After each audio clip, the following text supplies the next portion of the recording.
Aujourd'hui, notre client, c'est Michael Scott et on va se demander ensemble comment améliorer les bureaux de The Office. Et franchement, c'était pas très dur. That's what she said.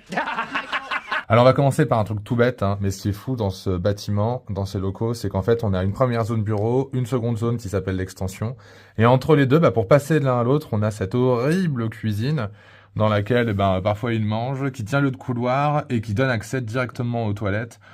Ce qui est franchement pas heureux, qui plus est, les toilettes sont immenses, tout ça pour y mettre des canapés et avoir juste 2 chiottes au fond. Bon, c'est vraiment pas judicieux.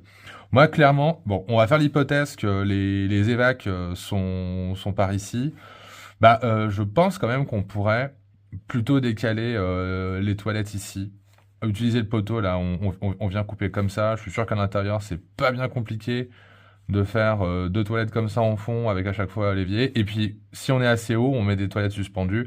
On aura la hauteur ici de passer dans un doublage et d'aller chercher l'évacuation qui est là. Ok, si les toilettes sont là, ça veut dire qu'on a libéré cette zone-là. Et puis moi, j'aurais plutôt tendance à faire un grand open space, agrandir l'open space. Avec juste ici, par contre, là où il y avait les chiottes, on met le bureau de Ryan, hein, ça c'est bien. Et puis, libérer ici une grande pièce, cuisine, avec les distributeurs, etc. Et là, ce que je ferais, vu qu'on a les 2 portes ici, c'est que je construirais la cuisine, paradoxalement, plutôt comme ça, en îlot.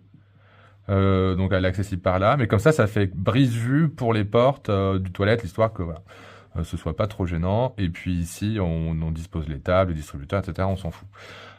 Clairement, moi je ferais ça, grand open space. Quand je vois en plus que dans la série, ceux qui sont disposés dans l'extension, sont pas les plus efficaces.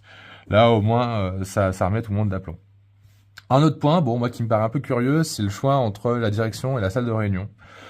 Là, en fait, on a l'entrée, et en fait, c'est le directeur qui est à l'entrée du bureau.